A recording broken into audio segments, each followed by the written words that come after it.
The Enchanted Wood. Chapter 4. The Folk in the Faraway Tree. Before very long, the children were hidden in the branches as they climbed upwards. When Mr. Whiskers came back with 5 other brownies, not a child could be seen. "Hi, come down!" yelled the brownies, dancing round the tree. "You'll be captured or lost! This tree is dangerous!" Joe laughed and peered down. The faraway tree seemed to be growing acorns just where he was, so he picked one and threw it down. It hit Mr. Whiskers on the hat, and he rushed away, shouting, "Oh, someone's shot me! Someone's shot me!" Then there was silence. "They've gone," said Joe, laughing again. "I expect they're afraid of being shot by acorn bullets. Funny little things. Come on, girls." "This must be an oak tree if it grows acorns," said Bessie as she climbed. But just as she said that, she stared in surprise at something nearby. It was a prickly chestnut case with conkers inside. "Good gracious," she said, "it's growing horse chestnuts just here. What a very peculiar tree." "Well, let's hope it will grow apples and pears higher up," said Fanny with a giggle. "It's a most extraordinary tree." Soon they were quite high up.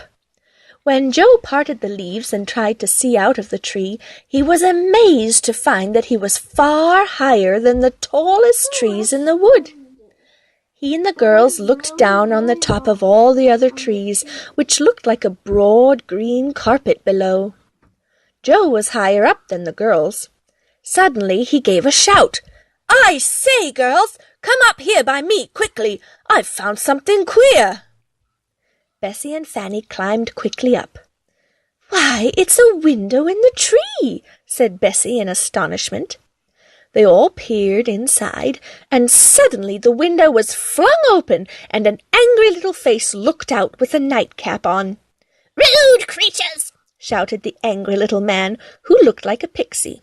"Everybody that climbs the tree peeps in at me. It doesn't matter what I'm doing. There's always someone peeping." The children were too astonished to do anything but stare. The pixie disappeared and came back with a jug of water. He flung it at Bessie and wetted her. She gave a scream. "Perhaps you won't peep into people's houses next time," said the pixie with a grin, and he slammed his window shut again and drew the curtain. "Well," said Bessie, trying to wipe herself dry with her handkerchief, "what a rude little man!" "We'd better not look in at any windows we pass," said Joe. "But I was so surprised to see a window in the tree." Bessie soon got dry. They climbed up again and soon had another surprise. They came to a broad branch that led to a yellow door set neatly in the big trunk of the faraway tree. It had a little knocker and a brightly polished bell. The children stared at the door. "I wonder who lives there," said Fanny. "Shall we knock and see?" said Joe. "Well, I don't want water all over me again," said Bessie. "We'll ring the bell and then hide behind this branch," said Joe. "If anyone thinks he is going to throw water at us, he won't find us." So Joe rang the bell, and then they all hid carefully behind a big branch. A voice came from inside of the door. "I'm washing my hair. If that's the butcher, please leave a pound of sausages." The children stared at one another and laughed. It was odd to hear of butchers coming up the faraway tree. The voice shouted again. "If it's the oil man, I don't want anything. If it's the red dragon, he must call again next week." "Good gracious," said Bessie, looking rather frightened. "The red dragon! I don't like the sound of that." At that moment the yellow door opened and a small elf looked out. Her hair was fluffed around her shoulders, drying, and she was rubbing it with a towel. She stared at the peeping children. "Did you ring my bell?" she asked. "What do you want?" "We just wanted to see who lived in the funny little tree house," said Joe, peering in at the dark room inside the tree. The elf smiled. She had a very sweet face. "Come in for a moment," she said. "My name is Silky, because of my silky hair. Where are you off to?" "We are climbing up the Faraway tree to see what is at the top," said Joe. "Be careful you don't find something horrid," said Silky, giving them each a chair in her dark little tree room. "Sometimes there are delightful places at the top of the tree, but sometimes there are queer lands too. Last week there was the land of Hippity-Hop, which was dreadful. As soon as you got there, you had to hop on one leg, and everything went hippity-hop, even the trees. Nothing ever kept still. It was most tiring." "It does sound exciting," said Bessie. "Where's our food, Joe? Let's ask Silky to have some." Silky was pleased. She sat there brushing her beautiful golden hair and ate sandwiches with them. She brought out a tin of pup biscuits, which were lovely. As soon as you bit them, they went pop, and you suddenly found your mouth filled with new honey from the middle of the biscuits. Fanny took 7, one after another, for she was rather greedy. Bessie stopped her. "You'll go pop if you eat any more," she said. "Do a lot of people live in this tree?" asked Joe. "Yes, heaps," said Silky. "They move in and out, you know, but I'm always here, and so is the angry pixie down below." "Yes, we've seen him," said Bessie. "Who else is there?" "There's Mr. What's-his-name above me," said Silky. "Nobody knows his name, and he doesn't know it himself, so he's called Mr. What's-his-name. Don't wake him if he's asleep. He might chase you. Then there's Dame Wash-a-Lot. She's always washing, and as she pours her water away down the tree, you've got to look out for the waterfalls." "This is a most interesting and exciting tree," said Bessie, finishing her cake.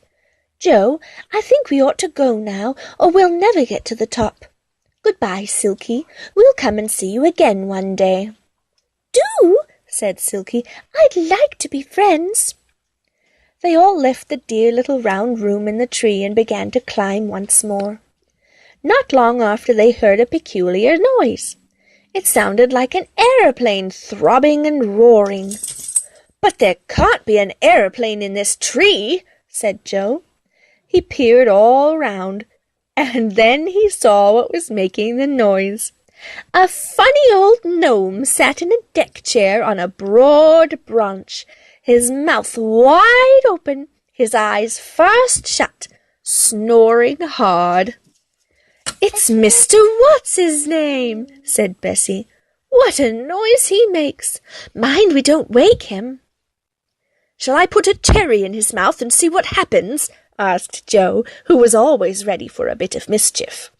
The Faraway tree was growing cherries all around for a change, and there were plenty to pick. "No, Joe, no," said Bessie. "You know what Silky said. He might chase us. I don't want to fall out of the Faraway tree and bump down from bough to bough, if you do." So they all crept past old Mr. What's-his-name and went on climbing up and up. For a long time nothing happened, except that the wind blew in the tree. The children did not pass any more houses or windows in the tree, and then they heard another noise, rather a peculiar one. They listened. It sounded like a waterfall, and suddenly Joe guessed what it was. "It's Dame Wash-a-Lot throwing out her dirty water!" he yelled. "Look out, Bessie! Look out, Fanny!" Down the trunk of the tree poured a lot of blue, soapy water. Joe dodged it. Fanny slipped under a broad branch. But poor old Bessie got well splashed from head to foot. How she shouted! Joe and Fanny had to lend her their hankies. "I am most unlucky," sighed Bessie. "That's twice I've been wetted today." Up they went again, passing more little doors and windows, but seeing no one else. And at last they saw above them a vast white cloud. "Look!" said Joe in amazement. "This cloud has a hole in it, and the branches go up, and I believe we're at the very top of the tree." Shall we creep through the cloud hole and see what land is above?" "Let's!" cried Bessie and Fanny. So up they went.